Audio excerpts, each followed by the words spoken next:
Mereka bilang jangan pernah memakai baju hijau di pantai selatan. Tapi Reza tidak percaya sampai ombak menariknya. Tidak ada tanda-tanda, tidak ada jeritan, hanya jejak kaki yang berhenti tiba-tiba di bibir pantai. 7 saksi mata, 7 versi cerita yang sama. Sesuatu dari kedalaman samudera telah memilihnya. Dan itu bukan kecelakaan. Jauh sebelum Indonesia merdeka, nelayan-nelayan pesisir selatan sudah berbisik tentang sang ratu. Nyi Roro Kidul, penguasa Samudra Hindia yang tak terlihat. Bukan sekadar legenda. Para sesepuh menyebutnya perjanjian tua. Darah ditukar dengan keselamatan. Tanah ditukar dengan jiwa. Kerajaan gaib di bawah ombak membutuhkan warga baru. Dan mereka menagihnya setiap tahun. Nyi Roro Kidul bukan sekadar hantu. Mitologi Jawa menggambarkannya sebagai putri kerajaan yang dikutuk. Wajahnya cantik dari kejauhan, mengerikan dari dekat. Kulitnya hijau seperti laut dalam.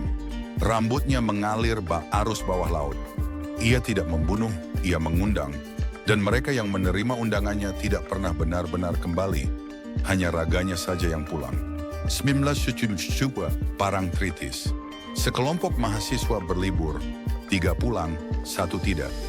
Siti, 19 tahun, ditemukan berjalan ke laut pukul 3 pagi dalam keadaan tidur. Matanya terbuka tapi kosong.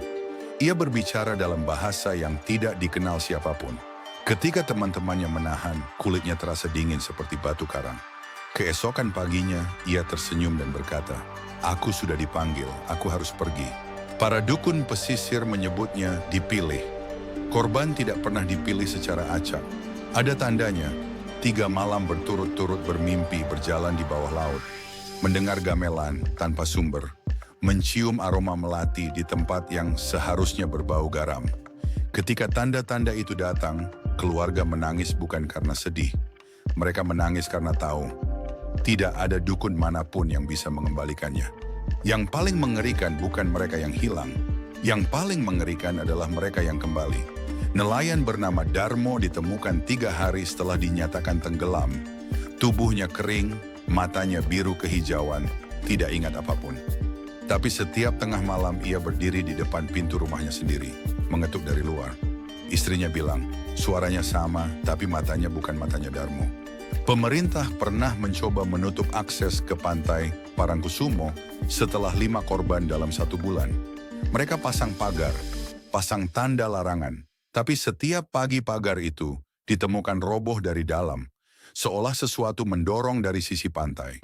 Dan di pasir basah selalu ada jejak kaki wanita bertelanjang kaki, berjalan dari laut menuju pagar, lalu berhenti, tepat di dekat pos penjaga. Ada ritual yang tidak pernah dibicarakan terbuka.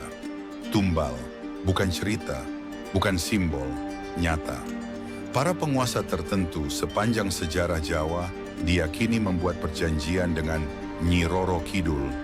Kekuasaan ditukar dengan jiwa yang dikirim rutin ke laut.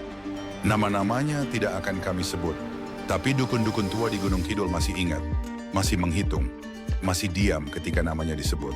Kesaksian paling mengguncang datang dari seorang fotografer. Sebut saja Bagas.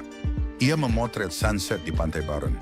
Di antara ratusan fotonya, 1 gambar membuatnya tidak tidur berminggu-minggu. Di balik ombak, tersembunyi dalam buih putih, wajah. Puluhan wajah, mulut menganga, mata terbuka, ekspresi yang tidak bisa ia deskripsikan selain 1 kata. Memohon, kameranya dibuang, tapi fotonya sudah tersebar. Para korban memiliki 1 kesamaan yang tidak pernah dijelaskan oleh sains. Semua ditemukan dengan pasir dalam paru-paru mereka, bahkan yang tidak pernah masuk ke air, bahkan yang meninggal jauh dari pantai. Otopsi demi otopsi menunjukkan hal yang sama. Dokter menyebutnya anomali. Keluarga korban menyebutnya tanda. Tanda bahwa mereka tidak tenggelam di laut biasa. Mereka tenggelam di tempat yang jauh lebih dalam. Malam paling kelam terjadi tahun 2006. Gempa dan tsunami kecil menghantam Pangandaran. Tapi para nelayan bersaksi melihat sesuatu yang tidak ada dalam laporan resmi. Tepat sebelum gelombang datang, sosok hijau bercahaya berdiri di tengah laut. Tangan terentang seolah memanggil. 12 nelayan berlari ke daratan.